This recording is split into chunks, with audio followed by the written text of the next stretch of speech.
One of the most fascinating concepts that I learned in Ayurveda school was the doshas. The doshas are the forces that govern the biological makeup and functioning of all living things. So the doshas are all about the 5 elemental forces that the Vedic texts called ether or space, air or wind, fire, water, and earth.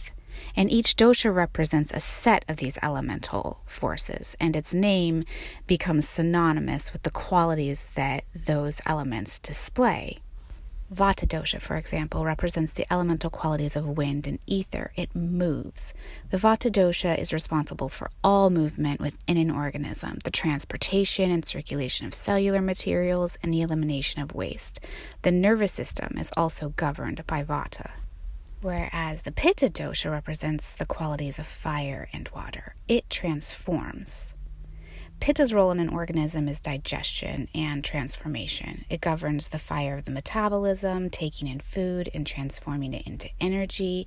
And Pitta also represents the fire of the mind, taking in information and transforming it into logic. The Kapha dosha represents the qualities of water and earth. It holds. Kapha is responsible for the structure, stability, and lubrication of an organism. Physicality, bone structure, and mucus represent the Kapha dosha.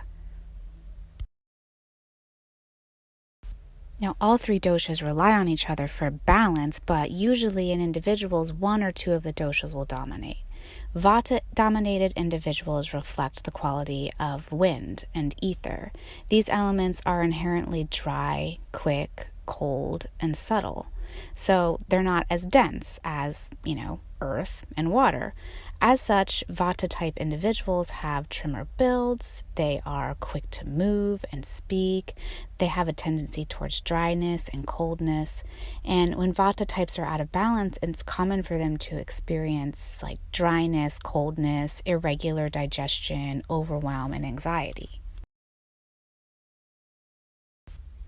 Vata types can be indecisive.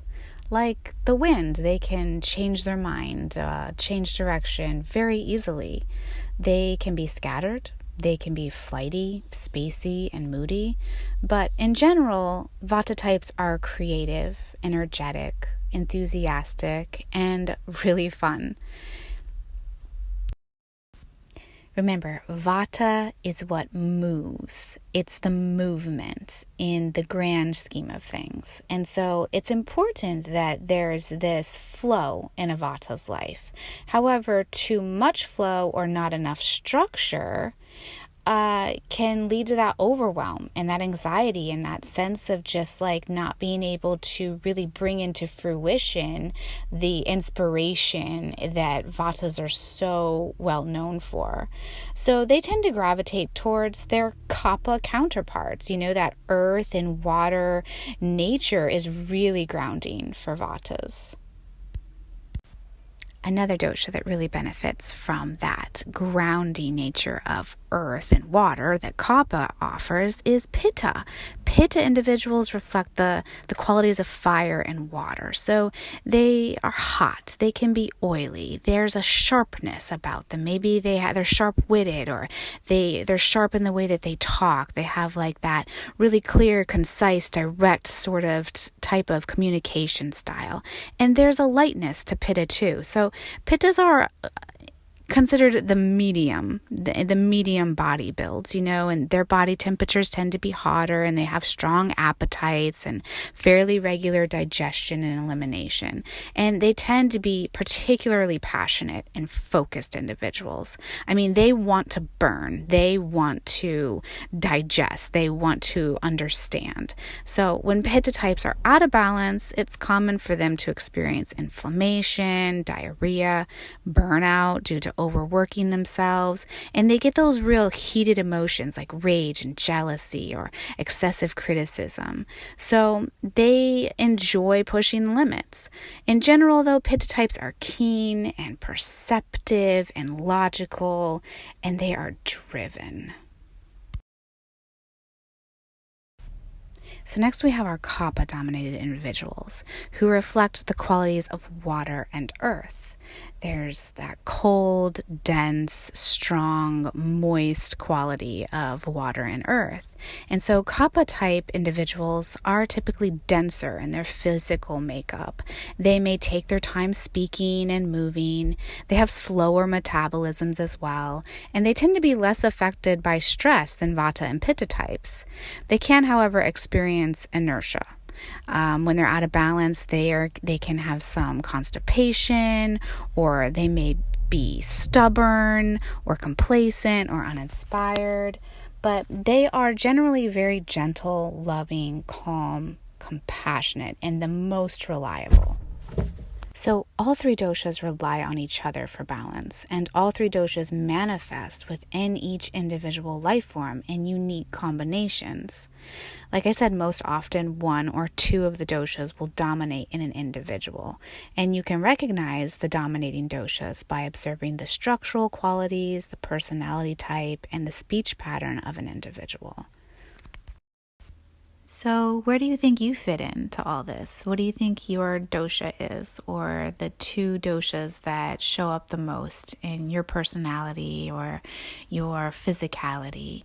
And do you recognize any of them in the people around you, or even the plants and animals, or just the life around you? You know, that's the thing that, like I said, was the most fascinating, was that the doshas are the forces that are bringing everything into harmony around us. You know, those elements are present everywhere.